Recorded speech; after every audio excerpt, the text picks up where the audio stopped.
Chaos is everywhere, but steady leaders rise above it with clarity. I'm your host, Schuyler Williamson, and this is the Steady Leader Podcast. Whether you're leading a team, a company, your family, or just yourself, this show gives you the tools to stay calm, think clearly, and lead with confidence. Let's get steady.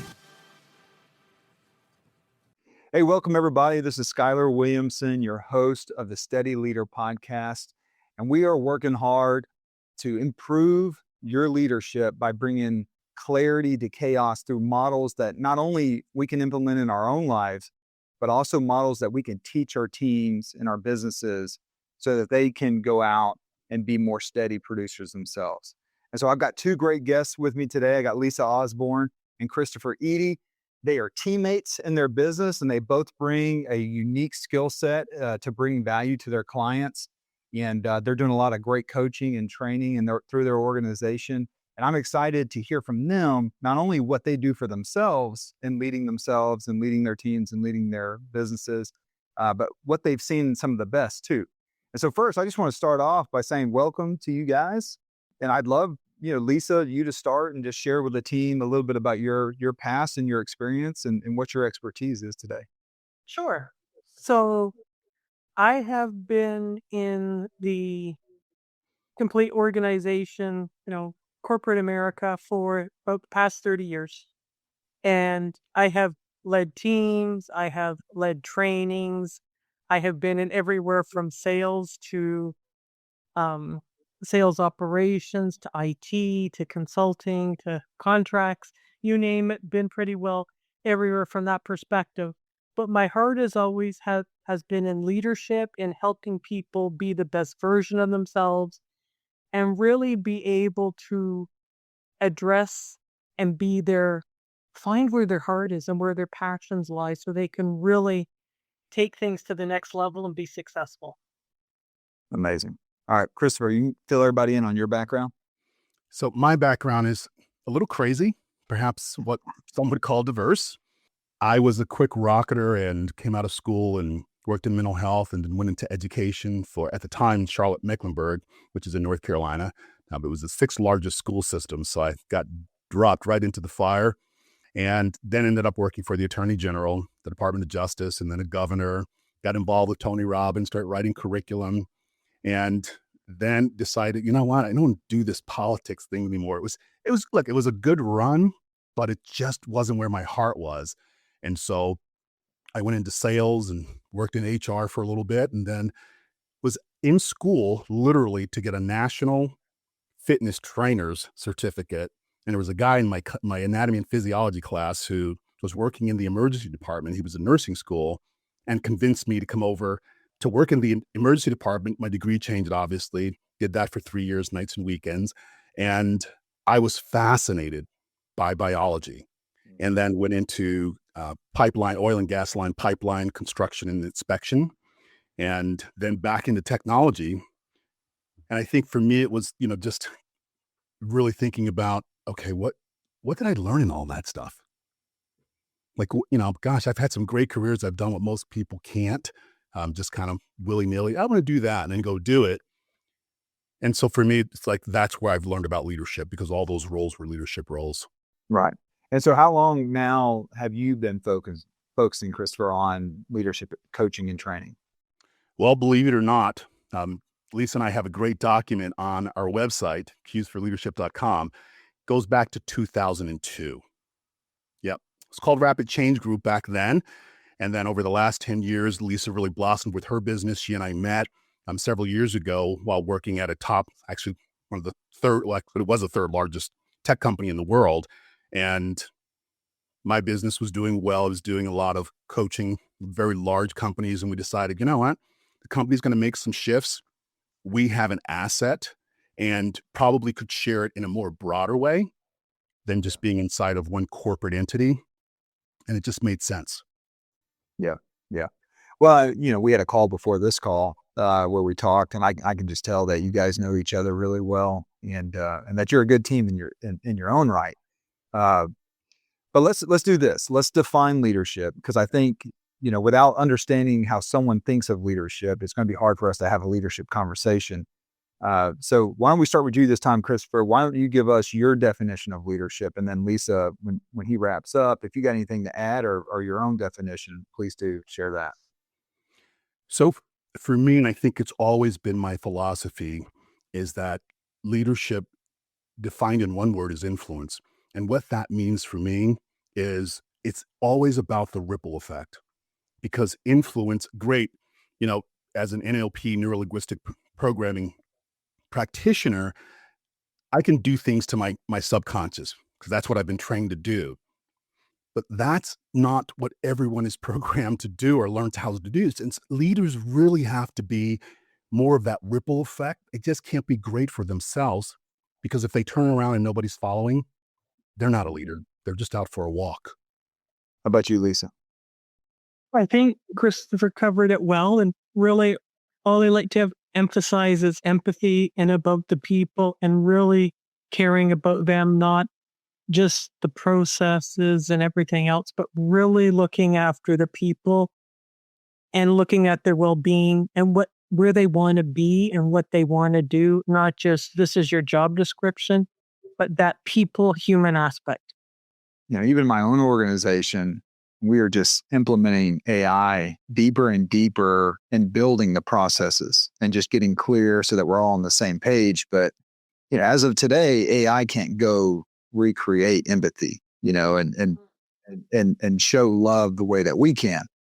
And I think that's such a good point. Well, how about this? All right. So how do we lead ourselves, okay, to be able to influence others, to be that leader and execute on the definition that you shared?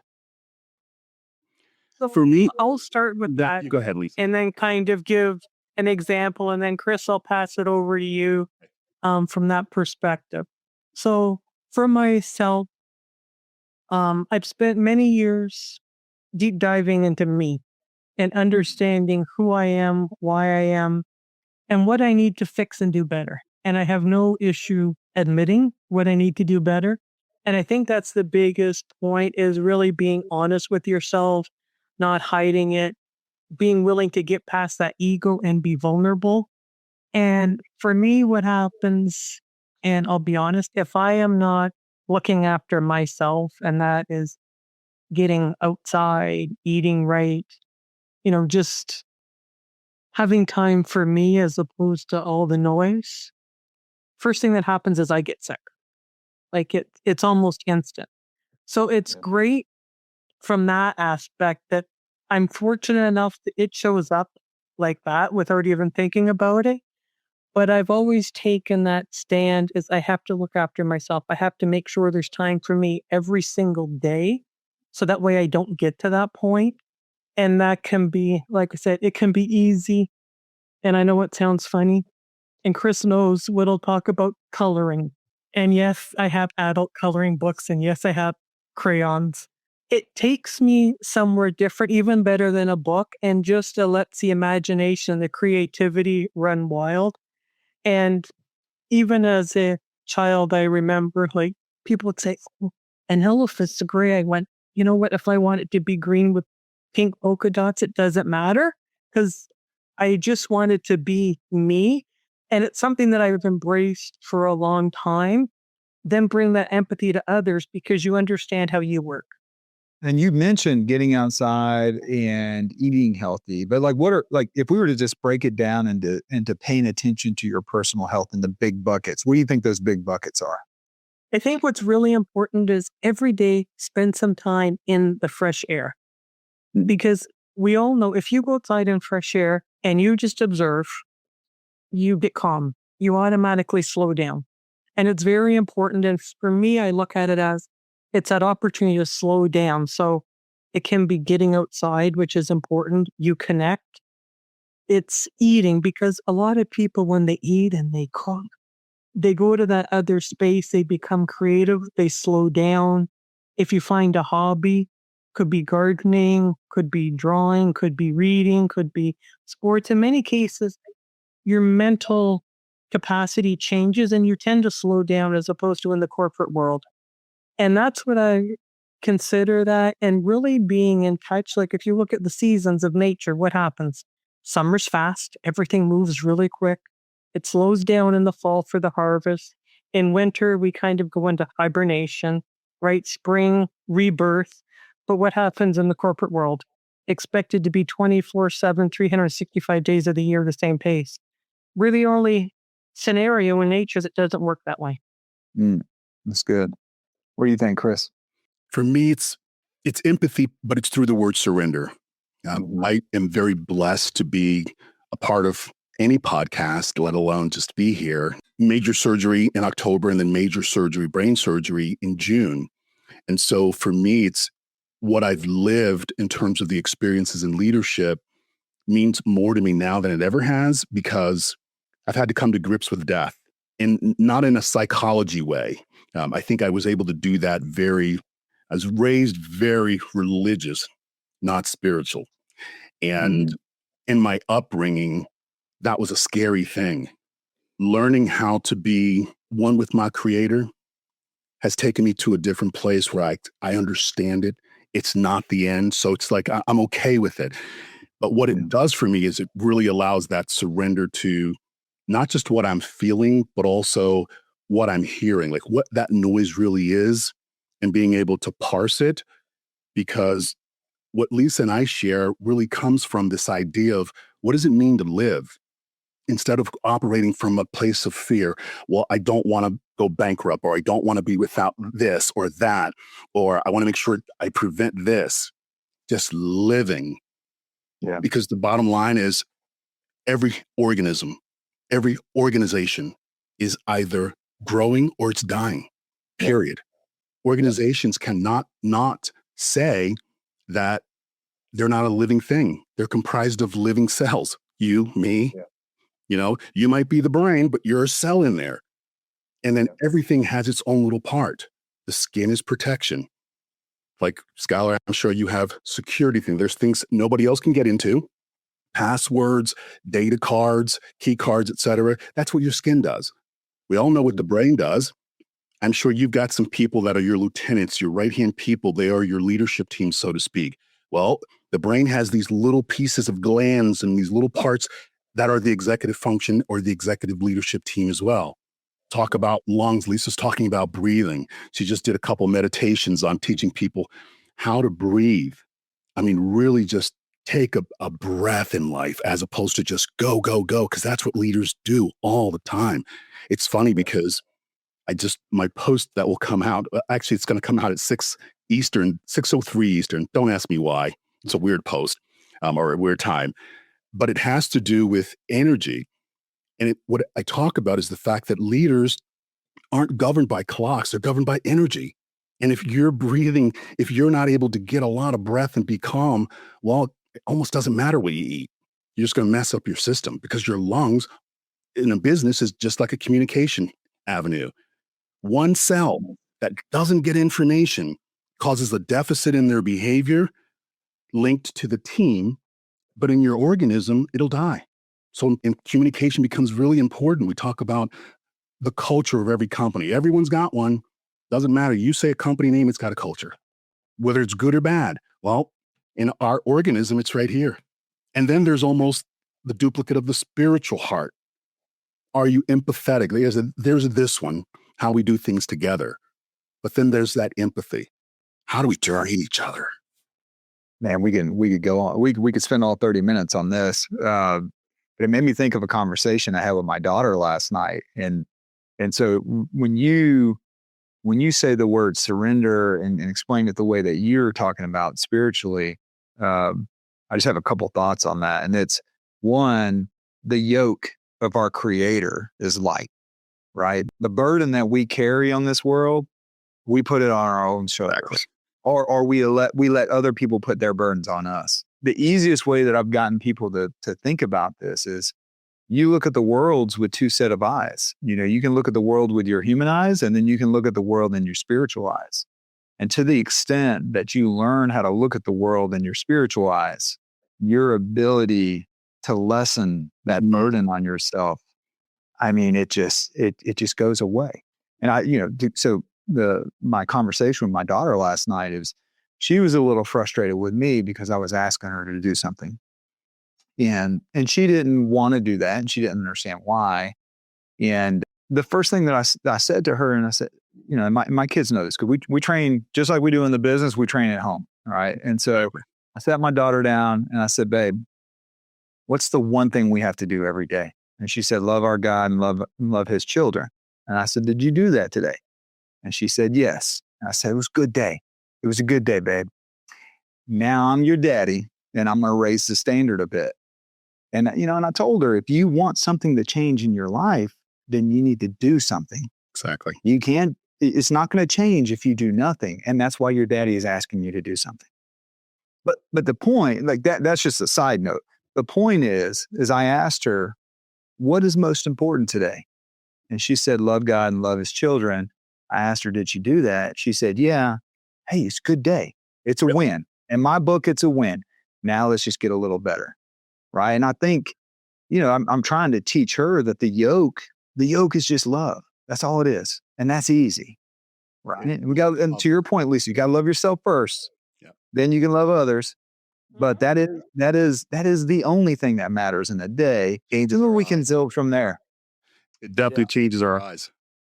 Yeah. I'm not going to say it's super easy, but that there because it's true, right? Mm-hmm. You have to spend that time every day to connect, to have that spiritual, and I'm talking about health, I'm talking about all levels, right? If you go that wrong way, mental, physical, spiritual, everything's impacted. And if you say it's not, you're not being real. And that minute that you disconnect, it's so obvious. And you just have to figure out which one you're missing. And I love that you asked those questions because that's really part of it, is identifying what you're missing every day so you can address it and fix it, no matter what it is, because we tend to get so busy in the stuff. Mm-hmm. What matters we miss and we overlook. Yeah, you got to come back to the core. Exactly. And just in the book, Lisa, and within our community, we call it combat ready. So I just took it straight from the military. In the military, if you're combat ready, you receive a mission and you can step off. To be able to do that, you got to be mentally strong, physically strong, and spiritually strong, or else you're stepping off, without the ammunition you need to be successful, right? And that's not combat ready. That's foolishness. So that's a good. I like that. I mean, Christopher, you said the word purpose and then you moved on really quickly. Maybe the last thing we can touch on in the lead yourself part is like, well, how if I'm a young person, I think this is one of those things that you get better at with experience in life. But if I'm a young person and I'm just really trying to figure out what is my purpose, how might you explain that to a child of yours or somebody, a young person you care a lot about? How would you explain that to them so that maybe a person listening to this could go take a couple of steps of action to work on that? Not that it's different for somebody that's not in leadership. It's very similar. But I think the first thing is to just come to grips with what you like and what you don't like. That would be the most obvious thing to do, is just look at what you tend to do repetitively and what you like to do repetitively versus what you don't like to do repetitively, and start to come up with some deductions and exclusions. I'm not going to do that. I'm not going to pursue that. That would be the first thing. The second thing is sit with stillness, because a lot of times people who are energetically moving towards, where they're just highly motivated internally and don't need a lot of external stimuli to get going, a lot of times what happens is they try to make things happen. And I've never not seen anything in my existence on the earth not work. It works. It was created perfectly. Now, I'm not going to say that, people don't distort things, but I've never not seen things work.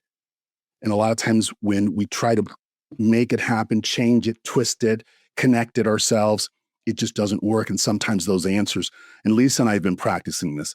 It's amazing sometimes. Like today, she said something. I was looking to communicate with someone who is the HR person in one of its kind, the largest company. You probably have bought some of their products, I guarantee you. And I was looking to reach out And they're the largest in North America. And it wasn't a fear, it was an uncertainty. I didn't want to send the letter. The letter's been drafted for 2 weeks. Sitting in that silence and not doing anything with it. Today, Lisa made a comment in our Teams chat, because today's kind of an independent day. We do our own work and then collaborate. And all of a sudden, the answer came. I knew why I was supposed to communicate with her. I knew how to communicate, and I knew when to communicate with her. And when I shared that with Lisa, it was like, wow. But if I had tried to make that happen by sending that first draft of that letter, it wouldn't have worked the way that it came out just today by sitting in that silence with it. Yeah. Because that voice, in the stillness, if you can get to Lisa's point, get rid of the noise, it will speak.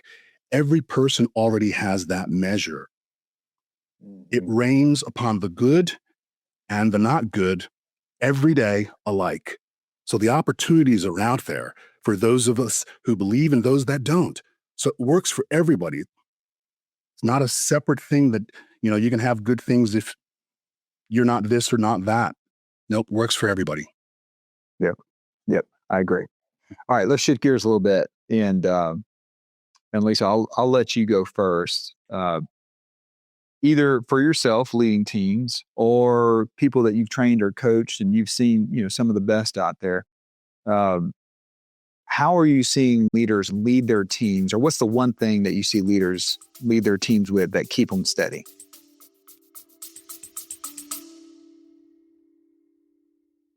Hey everybody, I have an exciting opportunity for you. We are looking to grow with Laundry Love. If you have ever thought about buying a business, if you've ever thought about buying into a franchise, look no further.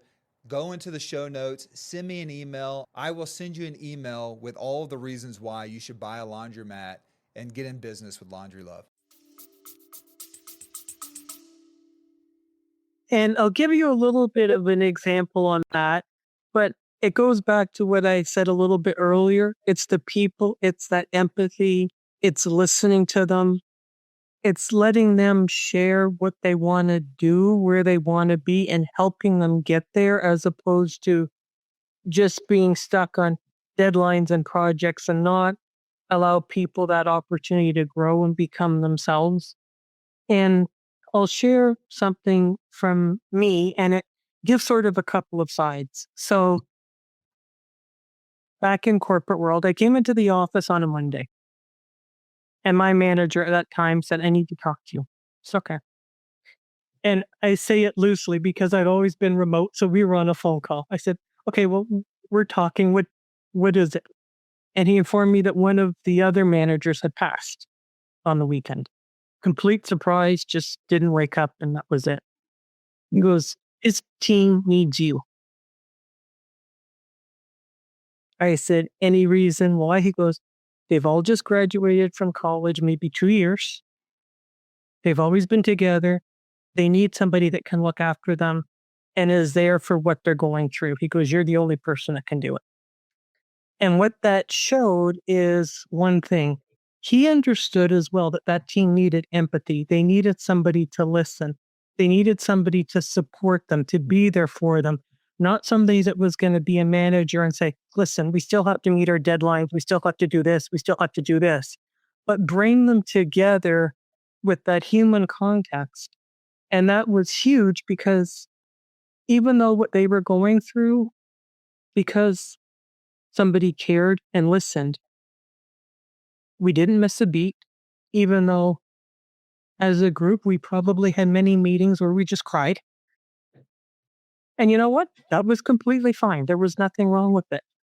But they had that space and that opportunity to do what they needed to do to get past it, as opposed to pressured, and allow them to succeed and then figure out, you know what, now that there's a difference, is this really what you want to do? Yeah. And I had people from that team that went into senior management, senior leadership, and that was within a couple of years. And they all excelled. They stepped out of their comfort zone, and it makes a huge difference if you take that time, as opposed to just do this, do this, do this, but really listen and be there. Yeah. And I see the same thing even with our clients. It's the exact same scenario. It's realizing that the human comes first, the person comes first. Yeah. Yeah, we have that same philosophy in our business because you're going to go do a one-on-one with one of your teammates, right? Uh, if you don't check on the person first and there's actually something going on with them, nothing that they're not going to hear anything that you say. You got to check on the person first, then you can get to business. Exactly. And cool thing is if you're managing someone like me, that'll be a short check-in. So I'll either tell you or, yes or no, and it'll be real clear. Others, it depends on how much safety and trust they have with you and kind of got to earn that a little bit. But we, those of us leaders out there, we've got good questions. We can get to it, whether they want to volunteer it or not. Exactly. What about you, Christopher, on leading the team? What do you see leaders out there doing that is creating steady production from their teams? I think what I'm beginning to see more of is people you mentioned going back to the core. And I think one of the things that great leaders have is a real sense of managing their own internal state. That doesn't mean that they're always the happy-go-lucky and, Happy Gilmore running around cheesing all the time. Yeah. But these are people that are, moving from good to great who really do understand. And it's not like in the athletic way. Yeah, sometimes you got to, big meeting. Not always. Sometimes it's a matter of being so, I don't even want to say humble, but you would almost like lower your shoulders and bow to someone to get them to cross the bridge and communicate. And I think that's the big thing that I'm seeing is that I think leaders are beginning to understand I have to be in control of me and I have to exemplify that. And when I exemplify that, I can actually get people to trust me so that I can influence them because without it, it's just not going to work. Yeah. Yeah. You gotta lead yourself well to deserve to lead a team. But because you start leading a team doesn't mean you get to stop leading yourself. It's an ongoing process. Yeah. Yeah. Well said. All right. Leading your company. We'll start with you, Christopher, just because you left off. Those leaders of companies are the people that are leading 360 degrees and they're having an impact on the company. What do you see in them pay attention to so that the company grows steady? Again, I think those companies that do not pay attention to the ecosystem, and I don't say that as, granted, I have a very scientific mind. I don't say that as a scientist. I use that word very loosely.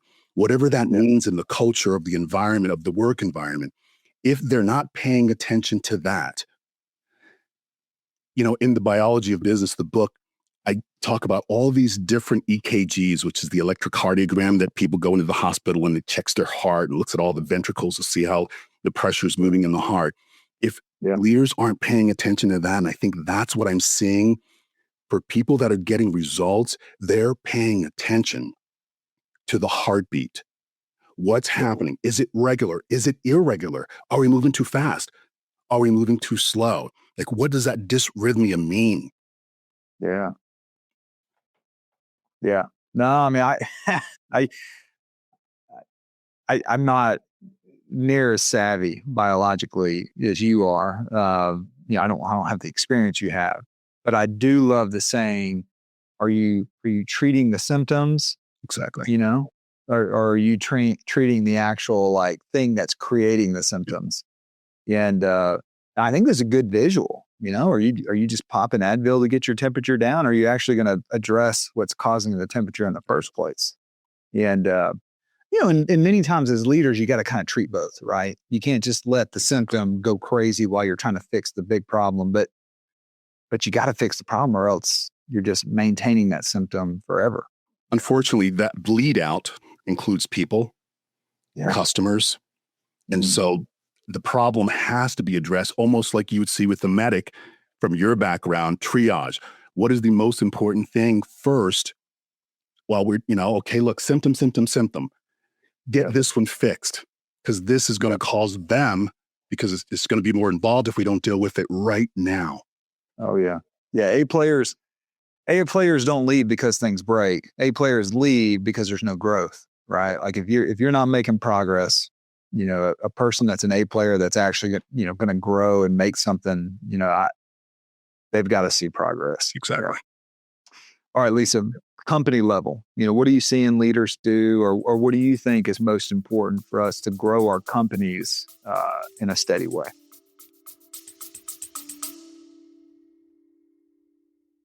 Hey team, I'm so grateful that you're listening to this video and that you're working on yourself to become a better leader. Listen, if you want more models on how to become a steady leader, if you want models on how to lead yourself, how to lead your team, and how to lead your business, go pick up my book, The Steady Leader, on Amazon right now, and I will give you the models to use to bring clarity to your chaos. I think one of the big things is just, sort of what you already went to, is the fact of really making sure that the right problems are addressed and being open and honest with yourself and that leadership team. Not trying to sugarcoat things, but being honest and willing to look at what needs to be addressed. And the other important thing is don't address every single thing at once. It doesn't work that way. There has to be a certain amount of focus, because I see so many organizations and C-level people, and they're going to, fix the world all in one breath. And it's like, doesn't work that way. Pick a focus, work on that, address it, realize some things have to slow down for something else to speed up. But everything can't be in the Indy 500 all at once. It won't work. And it's them taking that honest approach and being realistic. And yes, look at, okay, what's going to have the biggest impact with the least amount of effort? Start there. Start with those quick wins, but do something, but not everything. Yeah. Yeah. I got a good humbling story from the military. Maybe you can use this with your folks one day. Talk about this guy you met. But when they train the lieutenants up, I mean, man, they wind us up. I mean, they give us all the book information, the book knowledge. They tell us how the military works. They just get us so motivated and excited and really dialed in on the book answer. And lives are at stake. When I was we were in combat, so I took it seriously. And so I went out and we were doing training with the soldiers, and I was a lieutenant, so I was in charge of the platoon there. And at the end of it, we did our after action review. In corporate America, we call it post-mortem, right? But you kind of look at your operation and break down, what you did right, what you did wrong, and what we're going to do to improve the next time. And I was very I paid attention. I did my leader thing. I had this big, long list of things that I think we can improve on. Right? We're going to combat. We need to be professionals. We need to be the best we can be. I got this long list. And we, the non-commissioned officers run the training, and they should. Like they're the ones that know the military the best, and so they're running the after action review and training the soldiers, and they get 3 good lessons learned, and then they wrap it up, and we go train again. And I pulled my second in command over, my platoon sergeant. I said, "Hey, Sergeant, man, there's a lot of things that we could have done better. You only covered 3. I mean, don't you think we ought to talk about all these others?" And he goes, "Oh, sir, listen, I noticed all those things too. But what you got to understand, sir, is that these guys can only work on 1, 2, maybe 3 things at a time, or else it's just all going to be a waste of time." He's like, "We're going to get to your list, sir, but we're going to do 1, 2, or 3 things at a time and master those, and then we'll get to it." And it was such a light bulb moment that, when we're leading an organization, our team, there's different levels of training speed and competency and intelligence and skill set. I mean, all the things, right? Like there's just different levels. And just because I could notice a long list of things and maybe even implement more than 3 myself, doesn't mean the organization can do it as a whole. And, and that's when they came up with the old acronym in the Army: keep it simple, sir, KISS. Right. The sir is the LTs that are trying to complicate things. And so I'll never forget it. That happened 20 years ago. I'll never. Good lesson. Yeah. Yeah. Practical. Yep. And humbling. Oh, yeah. Because you're like, Well, yeah, I was trying to do a good job, but I was about to muck it all up. I'd have looked for the guys that have been there before me. Oh man, this is good stuff. Well, I want to wrap this thing up. Try to keep it around 30 minutes for our folks. You get to speak to leaders here. And you can say whatever you want to say. I love steady leadership, but I'm going to let you have the floor. Lisa, what would you leave with leaders that if they heard anything from you, like this would be your message to them? The biggest message for leaders is to look after themselves first, because they can't look after others if they are not well themselves. That's great. All right, Christopher, what you got? I'll end with a quick story that I think is applicable to not only leaders, but growth in leadership. I was at a family gathering, one of those big indoor, outdoor kind of gatherings, lots of people. And as I was walking through the kitchen, I heard a little kid ask his mom, what does it mean to be in control of your state? He apparently heard me earlier talking about it outside. So the mom paused and looked around. She said, well, you see your grandpa in the other room watching TV? Go ask him how he's doing. And a few seconds later, the kid comes back, and I just kind of hung around to listen. He said, Grandpa's kind of grumpy. He said his arthritis hurts. It's too loud in here. There are too many people here. The child looked confused, and I thought, oh gosh, what have I done? The mom said, now go ask Grandpa what the best time he ever had with you as you've been growing up was. Boy runs off, goes over to Grandpa. 10 seconds later, Grandpa lays down his cane, he smiles, gives the boy a hug, and he starts telling these stories, laughing. I mean, really lighting it up in there. That's what we mean by state. Because leaders not only have to control their own, but oftentimes if you're a leader, you're a counselor, you're a teacher, you're a mom, you're a dad. I mean, we can go on and on and on and on. And sometimes you've got to help other people calibrate their own focus by helping them shift. Yeah. So for me, what I would say to leaders is spend that time making sure you're calibrated. Yeah. And we wake up every day, right? And we ask ourselves, who do our team need us to be today so they can be their best? And that's what leaders get to go do that day. So I love it. Yep. All right. How can we connect with you guys and stay informed of what you're working on? So I would say first, cuesforleadership.com. And we, for people that are ready to have a conversation, whether it's about how do I get better at calibrating, how do I find these peaceful places, that's Cues for Leadership Academy. We enroll people in the program. There's lots of freebies. I'm on our website, however. We have a leaders reset kit. I'm also, Lisa and I are on LinkedIn, and we're constantly putting out things. And I would say sometimes we're giving away the farm. Because the truth is, I don't want to be in the cemetery and they go, man, that guy had some great stuff in his head. So yeah, there's stuff that we charge for, but we're so blessed to be so focused on this, to be able to be creative. It's available for leaders. I love it.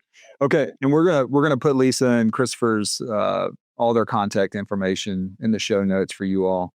But I'm grateful for everyone that tuned in today to improve their leadership and make their organization a little more steady. Just remember the whole reason why I'm on this mission is so that leaders become more influential, more capable, so that they can deliver more love to their people that look up to them. And I just the same answer I gave my daughter. There's two things we got to do every day. We got to love our God and love our people. And when we're influential, people will look to us for that, and we can deliver. So I'm grateful for you all, and we'll look forward to the next time. Thanks for having us. Yeah. Thank you, guys. If today's episode helped you lead with a little more clarity and calm, share it with someone who needs it. Remember to stay grounded, stay focused, stay steady. Follow me on Instagram and LinkedIn at Schuyler Williamson for more leadership insights and behind-the-scenes content. You can also visit SchuylerWilliamson.com for more ways to connect with me. Until next time, I'm Schuyler Williamson. Steady on.